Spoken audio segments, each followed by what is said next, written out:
సాంబశివరావు గారు, తెలంగాణలో కాంగ్రెస్ పార్టీకి కమ్యూనిస్ట్ పార్టీ మిత్రపక్షమా లేకపోతే ప్రతిపక్షమా?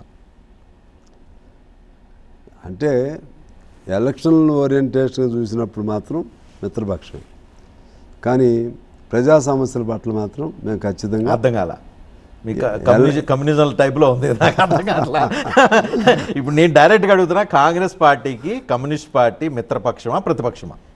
మేము ప్రతిపక్షమే, ఇప్పుడు కూడా ప్రతిపక్షమే. వాళ్ళు కూడా అంటారు ప్రతిపక్షాలన్నీ అంటాడు. అంటే కన్వీనియంట్గా అవసరమైతే మిత్రపక్షం లేదనుకుంటే ఎలక్షన్లు వచ్చినప్పుడు మాత్రం కలిసాం కాబట్టి, అది ఏ ఎలక్షన్ అసెంబ్లీలో కలిసాం కాబట్టి అక్కడ మిత్రపక్షం.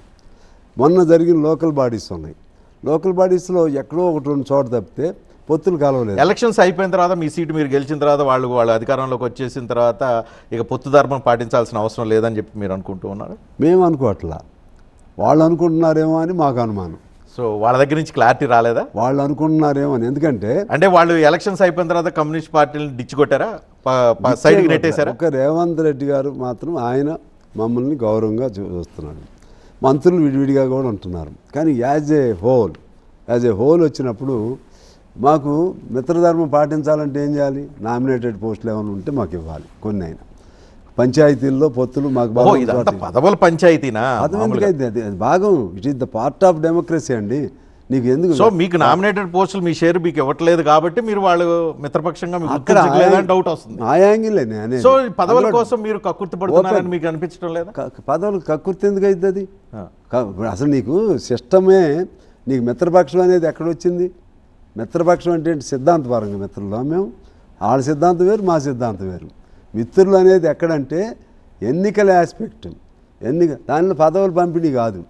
ఎన్నికల ఆస్పెక్ట్ వచ్చినప్పుడు మీకు ఇప్పుడు మిత్రులుగా మేము అనుకున్నప్పుడు షేర్ ఇవ్వాలి. అందులో ఓపెన్, అందులో అది పదవుల కోసమా అది కాదు కదా, అది భాగస్వామ్యం ఉండాల్సిందే. అది లేనప్పుడు అది మిత్రులుగా అనుకోలేము. కానీ మా సిద్ధాంతపరంగా అయితే ఆ మిత్రత్వం లేదుగా. నేను ఈ మధ్య వేరు, మాది వేరు. మీరు ఎక్కడ ఒక స్టేట్మెంట్ ఇవ్వటం చూశాను, మా వాళ్ళు రీసెర్చ్లో వచ్చింది. ఏప్రిల్ 3వ తారీఖున ఈ సంవత్సరం కాంగ్రెస్ ప్రభుత్వానికి విజన్ లేదు, ఇక్కడ పాలన చూస్తుంటే నాకే బీపీ పెరుగుతుంది, వీళ్ళ పాలన వీళ్ళ పాడుగాను బీపీ లేస్తుంది, తిట్టలేక ఈ మాట అంటున్నానని చెప్పి మీరు ఒక స్టేట్మెంట్ ఇచ్చారు. దీని అర్థం ఏంటి చెప్పండి? అన్నాను కాంగ్రెస్ పాలన చూస్తే మీకేమనిపిస్తుంది? మేము ప్రతిపక్షం అనిపిస్తుందా? ఇది చూస్తే ప్రతిపక్షం అనిపిస్తుంది, అంతే కదా. మీరు మిగతా వ్యవహారాలు చూస్తుంటే మిత్రపక్షం అనిపిస్తుందా? లేదా? అనిపిస్తుంది. కేవలం మీకు పదవులు రాలేదన్న కోపంతో ఈ మాటలు అన్నారా, లేదంటే నిజంగా కాంగ్రెస్ పాలన చూసి మీకు అనిపిస్తుంది? పాలన కొన్ని అంశాల పట్ల ఇప్పుడు నేను ఆ రోజు సందర్భం ఏంటంటే, మిగిలిన వాళ్ళు చేసిన కొన్ని మంచి పనులు చెప్పాం. చివరిలో ఆర్టీసీ దగ్గర ఉన్నా, నేను బస్ స్టాండ్ల దగ్గర ఉన్నా. అసలు బస్ స్టాండ్లు అంత దుర్భరంగా ఘోరంగా ఉంటే అసలు వీళ్ళు ఏం చేస్తున్నారు? వాళ్ళు కనీసం నెలలో ఒక 10 రోజులైనా ఆ మంత్రి గారు లేకపోతే అధికారులు అన్ని బస్ స్టాండ్ టూర్ మొత్తం 140 బస్ స్టాండ్లు ఉన్నాయి. 140 బస్ స్టాండ్లలో బాగా డిటీరియేషన్ కండిషన్ ఉన్నాయి, ఒక సగం ఉంటాయి. అవి తిరిగి బాగు చేయించుకోలేని వాళ్ళు, అది ఖర్చు కూడా అవసరం లేదు, రొటీన్. అక్కడ నేనైతే ఒక డిపార్ట్మెంట్గా చూస్తున్నాను నేను. అక్కడ ఆర్టీసీ, ఇంకో చోట ఇంకో డిపార్ట్మెంట్, ఇంకో చోట ఇంకోటి. అవన్నీ అంత లోతుకి వెళ్ళి పట్టించుకోకపోతే అది ఏం పరిపాలన అనేది ఇప్పుడు కూడా నా పాయింట్. అది ఇంకోటి కూడా అన్నారు ఈ మధ్యకాలంలో, ఇంకో స్టేట్మెంట్ ఇచ్చారు, సింగరేణి మీద శ్వేతపత్రం ఇవ్వాలి, అక్కడ అవినీతి జరిగిందో లేదో అనేది. అవును అన్నాను, నీకు 10 ఏళ్ల నుంచి తీయాలి.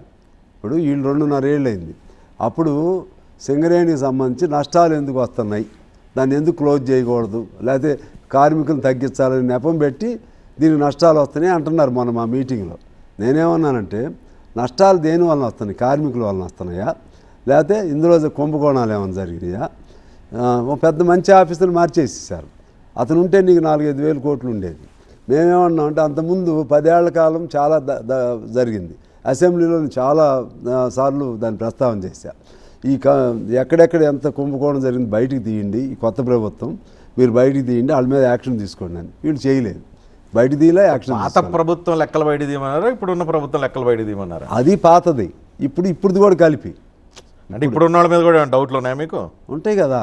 నీకు నేను అనేది ఏంటంటే, మొత్తంగా వచ్చేసరికి పొలిటికల్ ఇన్వాల్వ్మెంట్ ఎక్కువైంది.